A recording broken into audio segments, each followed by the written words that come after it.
Assalamualaikum warahmatullahi wabarakatuh. Izin memperkenalkan diri, nama saya Anissa Nuralia dengan NPM 2310051. Pada kali ini saya akan mempresentasikan tentang analisis unsur dalam Statuta Roma eh, terhadap kasus pembantaian Srebrenica pada tahun 1995.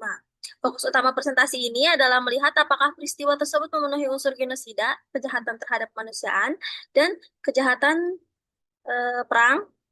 Analisis ini penting karena Srebrenica merupakan salah satu kasus pelanggaran HAM berat paling serius di Eropa setelah Perang Dunia Kedua. Pada latar belakang kasus ini, adanya runtuhnya Yugoslavia pada awal tahun 1990-an menyebabkan munculnya berbagai konflik etnis dan agama di wilayah Balkan, khususnya di Bosnia, Herzegovina. Nah, konflik ini tuh melibatkan kelompok Serbria,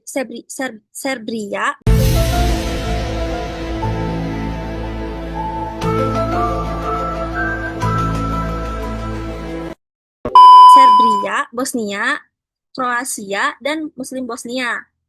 Srebrenica ini merupakan wilayah yang mayoritas penduduknya Muslim, yaitu Muslim Bosnia. Untuk melindungi warga sipil, PBB menetapkan Srebrenica sebagai safe area pada tahun 1993. Namun kenyataannya, pasukan penjaga perdamaian itu atau PBB tidak mampu memberikan perlindungan maksimal sehingga wilayah ini tetap rentan terhadap serangan militer. Berikutnya ada kronologi pembantaian Srebrenica. Pada bulan Juli 1995, pasukan Srebrenica, Bosnia, yang dipimpin oleh Ratko Mladic menyerbu wilayah Srebrenica. Setelah menguasai wilayah tersebut, pasukan ini mengumpulkan penduduk sipil Muslim Bosnia dan laki-laki dan anak laki-laki dipisahkan dari perempuan, anak-anak dan lansia. Kelompok laki-laki tersebut kemudian dieksekusi secara massal di berbagai lokasi. Terus bahkan sebagian dipindahkan untuk menghilangkan jejak kejahatan. Berikutnya ada isu hukum dari kasus Srebrenica ini. Nah, isu hukum utama dalam kasus ini itu adalah apakah tindakan yang dilakukan oleh pasukan Serbia Bosnia itu dapat dikategorikan sebagai kejahatan internasional berdasarkan Statuta Roma. Permasalahan hukum mencakup apakah pembunuhan massal tersebut memenuhi unsur genosida dan apakah tindakan deportasi dan kekerasan terhadap warga sipil termasuk ke dalam kejahatan terhadap kemanusiaan, serta apakah peristiwa ini merupakan kejahatan perang karena terjadi dalam konteks bersenjata.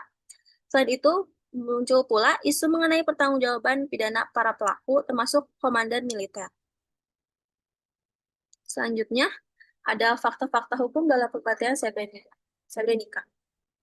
Yang pertama yaitu fakta-fakta yang terungkap menunjukkan bahwa pembantaian Srebrenica bukanlah tindakan spontan, melainkan dilakukan secara terencana dan sistematis. Lalu sasaran utamanya adalah penduduk Muslim Bosnia, khususnya laki-laki.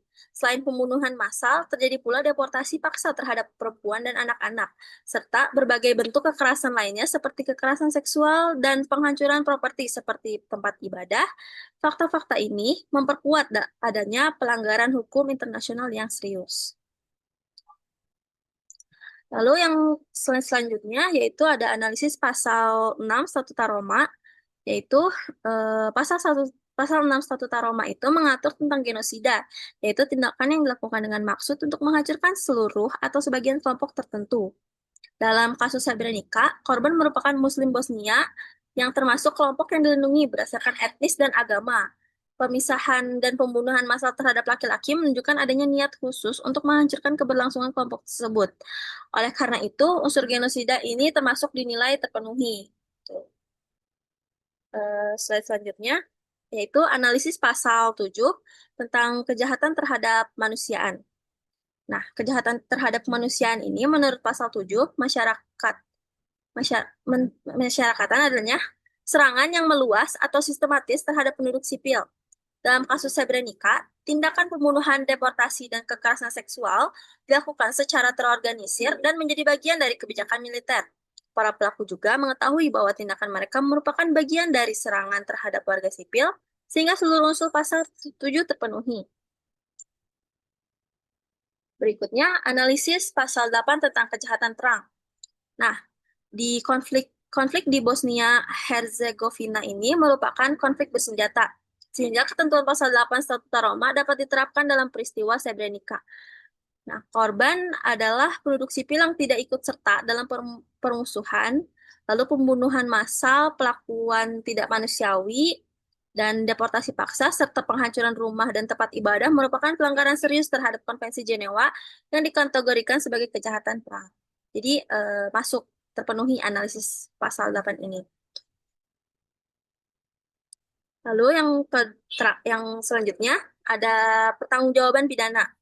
Dalam hukum pidana internasional, pertanggungjawaban pidana dibebankan kepada individu, baik pelaku langsung maupun pihak yang memberi perintah. Jabatan komandan militer tidak dapat dijadikan alasan pembenar atau pemaaf. Dalam kasus Srebrenica ini, para pelaku diadili oleh International Criminal Tribunal for the Former Yugoslavia atau ICTY, ICTY sebagai bentuk penegakan hukum internasional.